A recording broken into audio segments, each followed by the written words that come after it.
मैं comment. Isha Sharma, yes sir. आपने schooling कहाँ से की? Sir SDM public school Kuchaman सेठ को। कुचामन से। कुचामन फोर्ट के बारे में क्या जानते हैं? सर कुचामन फोर्ट जालन सिंह ने बनवाया था और पहले कुचामन जोधपुर के अधीन था, तो फिर इसको जो जोधपुर के राजा थे उन्होंने जालिम सिंह को ये प्रदान की थी ये जागीर, और फिर यहाँ पे उन्होंने ये पोर्ट बनाया था। आजकल अखबारों में आ रहा है कि इस साल गर्मी बहुत ज़्यादा पड़ने वाली है और जो हीट वेव के दिन थे पिछले साल के बनस्पत 2 गुना होने वाले हैं। क्या कारण है?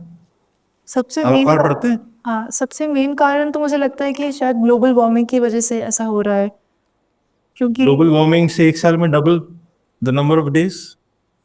पिछले साल भी हुआ था, मतलब लगातार होता जा रहा है ये, ऐसा नहीं कि अचानक से बढ़ रही है लेकिन बढ़ती जा रही है गर्मी। तो उसके अगले साल और बढ़ेगा, उसके अगले साल और बढ़ेगा। जी, ऐसा माना जा सकता आपने अपनी हॉबी लिखी है कि you love to watch cartoon. है। Yes sir. आप कंफर्टेबल हैं इंग्लिश मीडियम में? तो हिंदी मीडियम में। अच्छा, सबसे बड़ी कंपनी कौन सी है दुनिया में जो कार्टून फिल्म्स बनाती है या एनिमेशन फिल्म्स बनाती है? इस बारे में पसंद नहीं है। और कार्टून देखना कैसे हेल्प कर सकता है आपको एडमिनिस्ट्रेशन में? या सर कार्टून देख के पहली बात तो हैप्पीनेस मिलती है मुझे, और फिर उन कार्टून्स को देख के जो क्रिएटिविटी होती है वो अलग तरीके से जैसे उनको बनाते हैं, और फैमिली के प्रति उनके मन में जो भावनाएं होती हैं छोटी। आपने लिखा है कि you love spending time with nature yes sir. और वॉचिंग कार्टून्स, ये दोनों एक्सट्रीम एंड्स नहीं है। एक तो आप बिल्कुल डिजिटल वर्ल्ड में, वर्चुअल वर्ल्ड में जी रहे हो, साथ ही आप कह रहे हो कि मुझे नेचर के साथ टाइम स्पेंड करना पसंद है। मुझे तो कॉन्ट्राडिक्टरी लग रहा है ये। सर इन दोनों चीज़ों में मुझे हैप्पीनेस मिलती है, मतलब जब भी मैं फ्री होती हूँ तो मेरे को ये दोनों चीज़ें करना ज़्यादा पसंद है। वर्ल्ड नेचर डे कुछ होता है? मेरे को पता है कहीं। अब एक छोटा सा पजल दे रहा हूँ आपको। वेडनेसडे, फ्राइडे और संडे, इन 3 दिनों को स्किप किए हुए, इन 3 दिनों का नाम लिए बिना 3 लगातार दिन के नाम बताओ।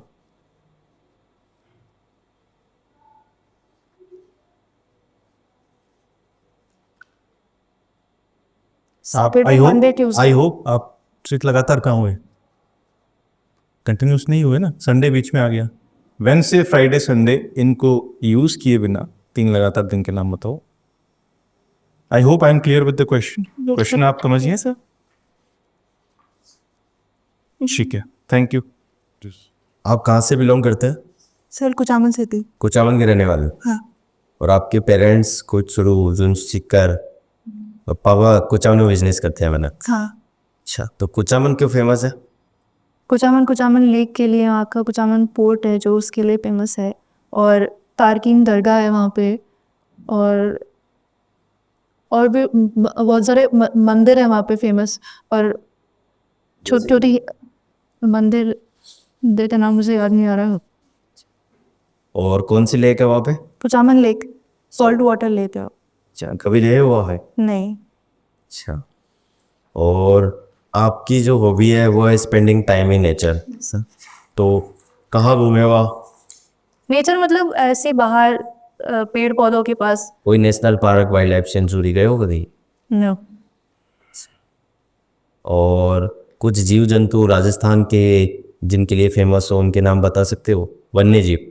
जैसे चिंकारा राजस्थान का राज्य पशु है, और गोडावन जो वहाँ पे जैसलमेर में नेशनल पार्क है वहाँ पे उसके लिए बहुत फेमस है बहुत सारा, और केवलादेव नेशनल पार्क वहाँ बर्ड्स के लिए फेमस है। कौन से बर्ड है वहाँ पे? माइग्रेटरी बर्ड्स आते हैं वहाँ पे। कोई नाम एक दो? नाम मैं श्योर नहीं होगी। Siberian crane. सही है। और राजस्थान की कुछ सामाजिक समस्याओं के बारे में बता सकते हो? सामाजिक समस्याओं में जैसे घूंघट प्रथा है, प्राइम मैरिज है, बाल विवाह, और मुझे भी ये 2 याद आ रहे हैं। इसके बारे में कुछ आपको डाटा पता है कि कितना राजस्थान में चाइल्ड मैरिज कितना प्रतिशत होता है, या फिर नहीं। यदि आपको एसडीएम बना दिया जाता है कुचामन का और वहाँ पे चाइल्ड मैरिज की समस्याएं ज़्यादा है, तो एज एसडीएम आप क्या करोगे वहाँ पे चाइल्ड मैरिज कम करने के लिए? लोगों को सबसे पहले तो अवेयर करूंगी कि ये सही नहीं है। बच्चों बहुत छोटे उनकी उम्र होती है, उनकी व्यूज़ जाने बिना ही उनकी शादी करवा दी जाती है, फिर आगे चल के फिर उनको बहुत ज़्यादा समस्याओं का सामना करना पड़ता है। तो उनको ये समझाने की कोशिश करूंगी कि ये सही नहीं है और ये ना करवाई जाए। क्या समझाओगे ये को? ये कि ये सही नहीं है उनके लिए, मतलब उनकी अलग उनके जीवन है तो वो अपने अकॉर्डिंग जी सकते हैं, तो फिर हम अपने हिसाब से उनकी शादी किसी से भी करवा नहीं सकते हैं। अच्छा, इसका ये नुकसान है, और कोई नुकसान? और फिर आगे चल के उनको समस्याओं का सामना करना पड़ता है। जब उनकी शादी हो जाती है तो क्या पता पार्टनर से उनकी कंपैटिबिलिटी बने ना बने, तो वो तो मतलब और दूसरे इसकी इसकी वजह से अर्ली प्रेगनेंसी होगी या हेल्थ प्रॉब्लम आ सकती है। तो AGSTM आप अवेयरनेस फैलाओगी और कुछ नहीं कर। और उसको रोकने की भी कोशिश करूंगी। तो उसके लिए क्या करोगी? रोकने के लिए तो लॉज जो बने हुए हैं उनको और स्ट्रिक्ट करूंगी और उनको लगाने की बहुत ज़्यादा कोशिश करूंगी कि उसका पालन करें वो लोग। कौन सा लो है, आपको नाम याद है? नहीं, मुझे लॉ का नाम है। अच्छा, और आपने पहले बात की क्लाइमेट चेंज के बारे में, तो क्या है climate change? Climate change external factors की वजह से जब क्लाइमेट में चेंज आ जाता है और फिर जैसा चलता आ रहा है पहले से उससे बदलाव हो जाता है क्लाइमेट में। तो एक्सटर्नल फैक्टर कौन से है वो? एक्सटर्नल फैक्टर्स जैसे कि हम ह्यूमन क्लाइमेट में अगर कुछ मतलब जो चल रहा है, हम ह्यूमन अगर उसमें इंटरफेयर करें और जो गैसेस इमिट हो रही है इंडस्ट्रीज में से और ग्लोबल वार्मिंग भी हो रही है, तो ये सब फैक्टर्स हैं जो उन गैसों को क्या बोलते हैं? कार्बन डाइऑक्साइड वाली और green house gases. Green house gases. तो कुछ ग्रीन हाउस गैसेस के नाम बताओ। ग्रीन हाउस गैसेस में कार्बन मोनोऑक्साइड, नाइट्रोजन और सल्फर, गोभी, इन सब। Are you sure? सल्फर के बारे में श्योर नहीं पर लेकिन बाकी कार्बन मोनोऑक्साइड और नाइट्रोजन होती है और मीथेन। सही है, okay, thank you. Isha Sharma. उसे तो ये हम राजस्थान में देखते हैं कि लोग सापा बांधते हैं, काफी लोग पगड़ी इसको बोलते हैं। तो इसके पीछे क्या कारण है बांधने के? हाँ, तो मुझे लगता है कि ये उनकी प्रेस्टीज को शो करता है। लोग सापा पुराने समय से चलता आ रहा है, जब युद्ध में जाते थे तब भी बांध के जाते थे, तो उनका कितना मतलब कितना शौर्य है उनमें, वो शो करता है मुझे ये। चलो, अगर हम जगह जगह देते हैं, जगह जगह जगह स्लोगन देते हैं कुछ जो मोदी जी बोलते रहते हैं, सबका साथ, सबका विकास, सबका विश्वास, इससे क्या मतलब है? कि हमें सबको साथ लेके चलना है। अपनी अगर डेमोक्रेसी में ग्रो करनी है, हमें ग्रोथ लानी है इंडिया में, तो हमें सबको साथ लेके चलना है और हमारी नीतियों पे सबका विश्वास बनाना है कि हमने जो भी कर रहे हैं हम सबके लिए कर रहे हैं सब। और फिर अगर हम सब साथ रहेंगे और हमारी नीतियों पे सबका विश्वास होगा तो फिर विकास भी फिर हो सकता है। ऐसी दो पॉलिसी बता सकते हो सरकार के जिसमें दिखाई दे रहा है कि सबका साथ, सबका विकास है? जैसे स्वच्छ भारत अभियान है, उसमें बहुत ज़्यादा लोग मिल रहे हैं और लोकल लोग हैं वो भी मिलके अपना कंट्रीब्यूशन कर रहे हैं। और एक सौर ऊर्जा वाला एक वो मिशन आया अभी, जिसमें सोलर पैनल्स लगा के और एनर्जी को प्रोड्यूस करना है, तो उसमें भी लोग अपना सहयोग दे रहे हैं। कि आप न्यूज़पेपर पढ़ते हो?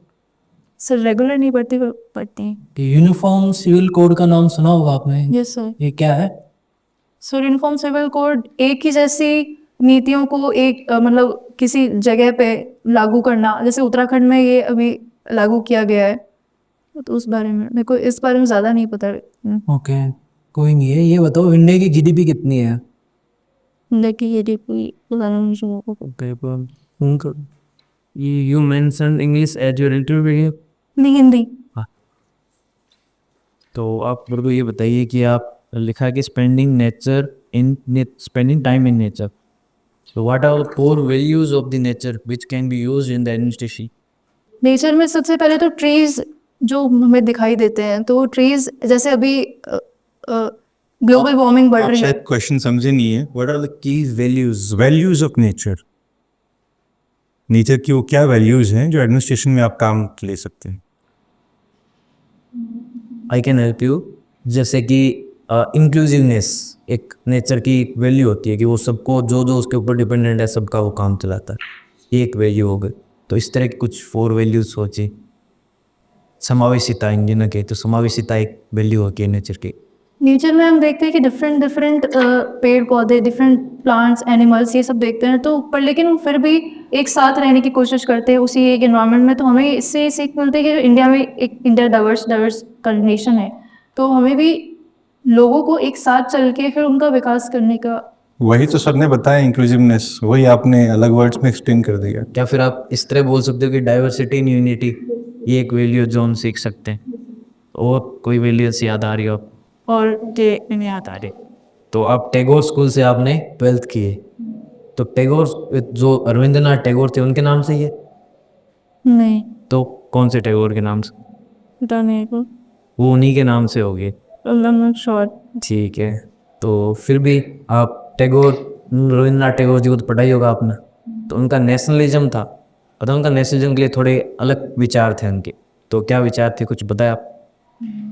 जैसे आपके जो कुचामन डीडवाना है विशेषकर खारे पानी की जिले है यहाँ पे, तो इसका बेसिक रीजन क्या है कि क्यों यहाँ पे खारे पानी की जिले हैं? सबसे पहला रीज़न तो उसकी एरिडिटी है, वहाँ पे बहुत ज़्यादा ड्राई है। और नहीं रीजन क्यों है यहाँ पे? राजस्थान के और पार्ट में क्यों नहीं है ऐसा?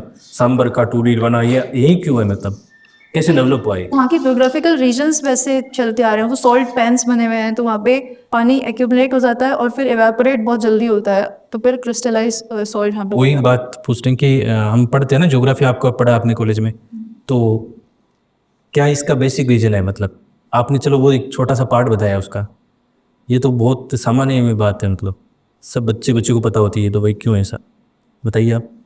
इवेपोरेशन की वजह से। और 33 महासागर का नाम सुना है? हाँ, तो आपको नहीं पता कि आप पढ़ा होगा किताब में कि 33 महासागर के अवशेष बचे हुए हैं, तो क्या है 33 महासागर ये बताइए, इसके बारे में किसने बताया था, कौन विद्वान था? अच्छा, आपने ज्योग्राफी, फिजिकल ज्योग्राफी, वेगनर का सिद्धांत वगैरह ये नहीं बड़ा पहल दिया आपने? ये सारा सिस्टम बना है उसी से बना है, कोई बात नहीं। अच्छा, आपका पॉलिटिकल साइंस भी ग्रेजुएशन में है ना, तो जो संविधान संशोधन होता है उसका कौन सा आर्टिकल है? आर्टिकल 362। 362? श्योर आप? 362। चलो, क्या प्रोसेस है उसकी, मतलब संविधान संशोधन किस प्रकार होता है, उसकी प्रोसेस क्या है? एक तो सिंपल मेजॉरिटी से होता है और एक स्टेट्स की रेटिफिकेशन, 50% स्टेट की रेटिफिकेशन चाहिए होगी। उसको क्या बोलते हैं? मतलब आर्टिकल 368 में होता है वो स्पेशल मेजोरिटी।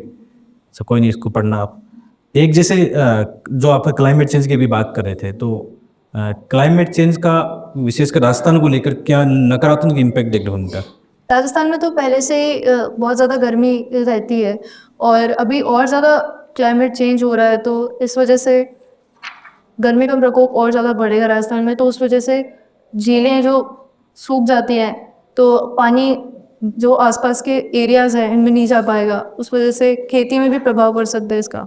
और क्या इम्पैक्ट होगा? और आप पे क्या इम्पैक्ट है, चलो आप बताओ, आपने क्या महसूस किया कि क्लाइमेट चेंज की वजह से मुझे भी ये प्रॉब्लम्स हो रही है? मेरा पहले से ही बना था कि जैसा क्लाइमेट है उसके अकॉर्डिंग ढल नहीं पाती मैं, तो बहुत ज़्यादा क्लाइमेट चेंज जैसे पिछले साल देखा गया, तो उस वजह से मेरे को बहुत ज़्यादा हेल्थ प्रॉब्लम्स ऐसे फेस करने को मिली। लेकिन आपने दूसरी तरफ लिखा है कि आपको नेचर के साथ हॉबी आपकी, तो फिर कैसे, मतलब दोनों? मतलब मैं कह रहा हूँ आपकी हॉबी भी तो नेचर के साथ टाइम स्पेंड करना है, तो कि आपने उसको ज़्यादा समझा होगा क्लाइमेट चेंज को, तो पेड़ पौधों के साथ में इम्पेक्ट कुछ देखा होगा। कोई बात नहीं, ठीक है। थैंक यू, आपका इंटरव्यू हो गया, आप बैठे रहिए, यही दे देते हैं फीडबैक, है ना। एक बार भी आपके मुंह से सर वर्ड नहीं निकला, ठीक है, देखते हैं। डाइस किधर बैठे हैं, वो आपको जज करने के लिए बैठे हैं। वो ऑलरेडी अच्छी अच्छी सर्विसेज के बाद यूपीएससी पैनल मेंबर्स बने हैं, है ना। वो एज में भी सीनियर है, एक्सपीरियंस में भी सीनियर है, हर चीज़ में सीनियर है। देयर इज नो रीज़न उनको सर नहीं बोलना है, सर या मैम, ठीक। जैसे आप घुसे, आपने कहा मैं यहीं set, you are no one to ask that. वो पैनल आपको खुद ही बताएगा प्लीज़ बी सीटेड या प्लीज़ बैठ जाइए, है ना। खुद नहीं पूछना है, आप आए, ग्रीट करें, वहाँ खड़े हो जाएं, और बहुत इजी फ्लो में चलता है। मैं पैनल मेंबर खुद ही बोल देते हैं कि आप बैठिए, ठीक है। Sorry, thank you, 2 keywords interview में आने ही चाहिए आपके, मतलब कम से कम 10-15 बार मुंह से निकलना है। बहुत सारे क्वेश्चन थे जो आपको नहीं पता था, ठीक है। बहुत सारे क्वेश्चन होंगे जो नहीं पता होंगे, तो उसके लिए सॉरी। कितनी बार पैनल मेंबर्स ने आपको हेल्प आउट किया? चला चला के बताया भी, चलो मैं एग्जांपल दे देता हूँ इंक्लूसिविटी का। थैंक यू बोलना था, कोई गाइड कर रहा है इंटरव्यू में आपको, वो आपने नहीं किया। सिचुएशन क्वेश्चंस में भी आपका बेटर, सिचुएशन क्वेश्चन वो होता है जिसमें आपका कुछ ना कुछ अप्रोच होनी चाहिए, आप ना नहीं बोल सकते, क्या करोगे, कुछ तो करोगे ही आप वहाँ, है ना। आपने कहा हॉबी से खुशी मिलती है, हर आदमी को हॉबी से खुशी मिलती है इसलिए वो कर रहा है, जबरदस्ती तो करता नहीं है, है ना। तो कहीं ना कहीं कनेक्ट करने की कोशिश करो इनको। और जो फैक्चुअल क्वेश्चंस थे उनके मैं बता देता हूँ आपको आंसर। एक वेडनेसडे फ्राइडे संडे छोड़ के येस्टरडे टुडे टुमारो, ठीक है, 3 दिन हो गए। लार्जेस्ट कंपनी पिक्सर है, पिक्सर एनिमेशन, जो कार्टून बनाती थी, ठीक है। बाकी थोड़ा सा स्पेसिफिक आंसर देने की कोशिश करूँगा कोई सा भी, जैसे चाइल्ड वेरीज हो गया था कि बस 1 पॉइंट बोल के रख दे क्या अवेयरनेस है, तो बहुत सारी चीज़ें हैं। AJSTM आपको करनी है, लोगों का एटीट्यूड चेंज करना है, इसके अलावा सोशियो इकोनॉमिक डेवलपमेंट उनका होगा, क्योंकि जहाँ प्रोस्पर्स इलाके होते हैं वहाँ चाइल्ड वेरीज कम होती है।